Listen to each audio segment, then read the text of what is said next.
দ্বাদশ যাত্রার অন্যতম ঝুলন যাত্রা। দাপর যুগে রাধা কৃষ্ণের প্রেম লীলাকে কেন্দ্র করে ঝুলন উৎসবের সূচনা হয়েছিল।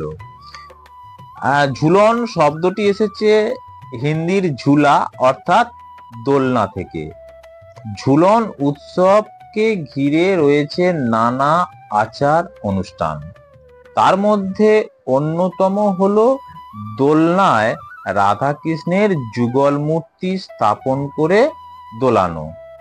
শ্রাবণ মাসের শুক্লা দ্বাদশী থেকে পূর্ণিমা পর্যন্ত 5 দিন ধরে চলে ঝুলন। ঝুলন মানে দোলা বা দোলনা। ছোট্ট শিশুরূপী কৃষ্ণকে দোলায় দোলাতেন মা যশোদা। পরে গোকুল বৃন্দাবনেও গরু চড়াতে গিয়ে দোলনায় দুলে দুলে গোপিনীদের উত্ত্যক্ত করতেন তিনি। আবার এই দোলনাতেই রাধার সঙ্গে দুলে ভালোবাসার বিভোর হতেন তিনি। কৃষ্ণের কৈশোরে তাই দোলনা বা ঝুলনের গুরুত্ব অপরিসীম। উৎসবটি পালিত হয় শ্রাবণ মাসের একাদশী থেকে শুরু করে বলরাম পূর্ণিমা পর্যন্ত, মোট 5 দিন ধরে। প্রসঙ্গত, ঝুলন উৎসব পালনের কথা আছে পুরাণ ও নানা প্রাচীন হিন্দু শাস্ত্রেও। ভাগবত পুরাণ, হরিবংশ এবং গীত গোবিন্দতে এই উৎসবের কথা উল্লেখ পাওয়া যায়। শ্রাবণ মাসের বৃষ্টিমুখর ঠান্ডা পরিবেশে দোলনায় শ্রীকৃষ্ণকে দুলিয়ে উৎসব পালন করেন বৈষ্ণবরা। ভারতে অন্যতম জনপ্রিয় কৃষ্ণ শাস্ত্র হরি ভক্তিবিলাসে এই উৎসবের পুঙ্খানুপুঙ্খ বিবরণ আছে। ভারতবর্ষের বহুবিধ রীতি নীতি, আচার সংস্কার এবং পূজা অর্চনার মধ্যে প্রতি বছর আনন্দের মুহূর্ত সঞ্চার করে রাধা কৃষ্ণের ঝুলন পূর্ণিমা। বৃন্দাবনের কুঞ্জবনে সখীদের মাঝে সেই কোন প্রাচীন সময়ে রাধা আর কৃষ্ণ দুই ঐশী নরনারী পরস্পরের প্রেমাস্পদ হয়ে এই ঝুলনে মেতেছিলেন। আজও সেই রীতি সমানে বয়ে চলেছে প্রতিটি হিন্দু ও বৈষ্ণবের মননে।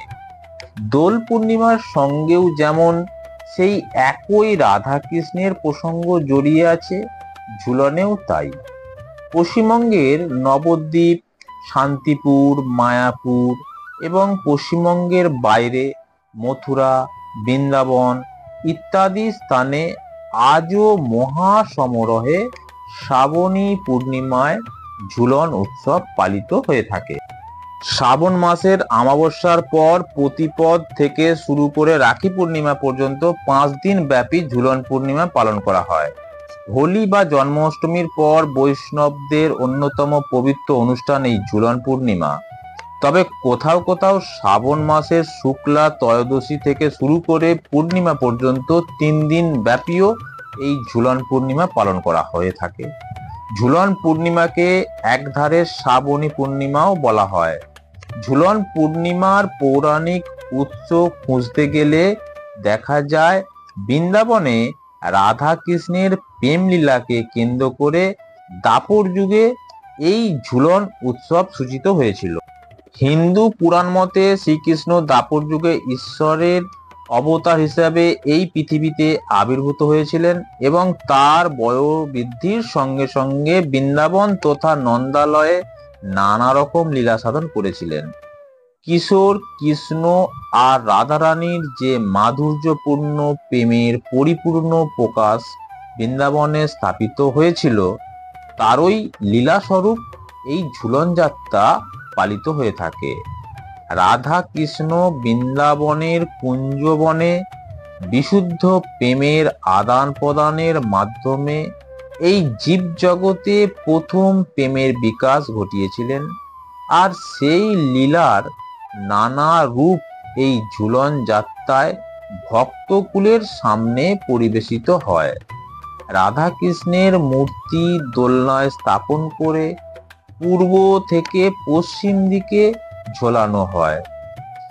এখানে শ্রীকৃষ্ণ প্রকৃতির রূপক আর রাধা হলেন তার পরম ভক্ত স্বরূপিণী। শ্রীকৃষ্ণের নিত্য অষ্টপ্রহরের 8টি লীলার কথা বলা আছে পুরাণে, যার মধ্যে একটি দিব্য লীলা হলো এই ঝুলন যাত্রা। শ্রীকৃষ্ণ রাধার অষ্ট সখীর সঙ্গে একত্রে বৃন্দাবন কুঞ্জে নৃত্য গীত সহযোগে রাধার সঙ্গে দোলনায় ঝুলেছিলেন। এখানে অষ্ট সখীর নাম পুরাণে পাওয়া যায়: ইন্দুরেখা, চিত্তা, চম্পকলতা, ললিতা, বিশাখা, তুঙ্গবিদ্যা, সুদেবী এবং রঙ্গদেবী। এই দিনে কদম গাছের দোল্লা বেঁধে সখীরা রাধাকৃষ্ণের ঝুলন পালন করেছিলেন বলেই বিশ্বাস করেন বৈষ্ণবরা। শাস্ত্রে শ্রীকৃষ্ণের 12টি পৃথক যাত্রার কথা উল্লেখ করা হয়েছে, যার মধ্যে রথযাত্রা, স্নানযাত্রা, দোলযাত্রা, রাসযাত্রা ছাড়াও এই ঝুলন যাত্রা অতি বিখ্যাত, যাদের একত্রে দ্বাদশ যাত্রা বলা হয়। ঝুলন লীলাকে অনেকে হিন্দোল লীলাও বলে থাকেন। শাস্ত্রমতে রাধা হলেন কৃষ্ণেরই অংশ। কৃষ্ণের শরীরের বাম ভাগ থেকে তার জন্ম। তিনি কৃষ্ণের পরম ভক্ত স্বরূপিণী। কৃষ্ণ প্রেমে তিনি পাগল। কৃষ্ণের পরম আরাধ্যা দেবী তিনি। তাই কৃষ্ণকে পেতে গেলে রাধার উপাসনাও আবশ্যক কর্তব্য। রাধার কৃপা থাকলে অতি সহজেই কৃষ্ণকে লাভ করা যায়। আবার রাধার শক্তিতে কৃষ্ণ বলবান, তাই এরা এক ও অভিন্ন। বৈষ্ণব তত্ত্বে একে বলে অদ্বৈত ভেদাভেদ। রাধাকৃষ্ণের প্রেমময় মূর্তিকে দোলনায় স্থাপন করে মূর্তি যুগলকে ঝোলানো, 5 দিন ধরে তাদের নানা রকম সাজে সাজানো, প্রেম ভক্তি নাম গান, বৃন্দাবনে তাদের বিশুদ্ধ প্রেম পর্ব সমস্ত কিছু ভক্তগণের সামনে ঝুলন যাত্রার মাধ্যমে পরিবেশন করা হয়।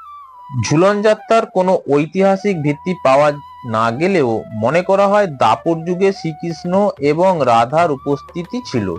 হিন্দু শাস্ত্রে যুগ বিভাজনের রীতিতে 3য় যুগ হলো দাপর।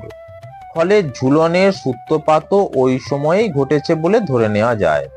কিন্তু এর উদযাপনের সময়কাল ভারতের একক প্রদেশে একক রকম।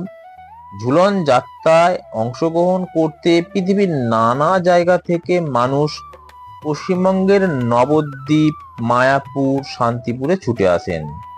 শ্রী চৈতন্য মহাপ্রভুর জন্মস্থান নবদ্বীপ এবং বিশেষত মায়াপুরে যেরকম ভাবে এই ঝুলন উৎসব পালিত হয় তা পশ্চিমবঙ্গের অন্য কোথাও বিশেষ দেখা যায় না। কৃষ্ণের বাল্যকাল থেকে কিশোর বয়স পর্যন্ত নানা কার্যকলাপ পুতুল দিয়ে সাজানো হয়ে থাকে, যা ঝুলনের বিশেষ আকর্ষণ। ভক্তেরা বিশ্বাস করে এই ঝুলন উৎসবে রাধা কৃষ্ণকে দোলনায় দোলালে কৃষ্ণ বেশি খুশি হয়ে থাকেন। পশ্চিমবঙ্গের মধ্যে নদিয়ার শান্তিপুরে, বরানগরের পাটবাড়ি আশ্রমে, বউবাজারের বিখ্যাত রামকানাই অধিকারীর ঝুলন বাড়িতে ঝুলন যাত্রার উৎসব দেখার জন্য বহু দর্শকের সমাগম। একসময় বউবাজারে এই ঝুলন বাড়ির উৎসবের প্রধান আকর্ষণ ছিল ধ্রুপদী সঙ্গীতের আসর, যা এখন সম্পূর্ণ হারিয়ে গেছে। এছাড়া মেদিনীপুরের মহিষাদল রাজবাড়িতে প্রায় 200 বছর ধরে সমানভাবে ঐতিহ্যমণ্ডিত মদনমোহন গোপালজিউর মন্দিরে রাধা কৃষ্ণের ঝুলন অনুষ্ঠিত হয়। তবে শুধু পশ্চিমবঙ্গে নয়, সমগ্র ভারতের মধ্যে আমেদাবাদের কৃষ্ণ মন্দির, ভুবনেশ্বরের কাঠিয়া বাবার আশ্রম, বৃন্দাবনের বাঁকে বিহারী, মথুরার দ্বারকেশ্বর মন্দির প্রভৃতি স্থানেও মহা ধুমধাম করে ঝুলন পূর্ণিমা অনুষ্ঠিত হয়ে থাকে। বন্ধুরা, আজকে এই পর্যন্ত। ভিডিওটি যদি ভালো লাগে তাহলে লাইক, শেয়ার ও কমেন্ট করুন, আর ভালোবেসে বলুন রাধে রাধে, জয় শ্রীকৃষ্ণ।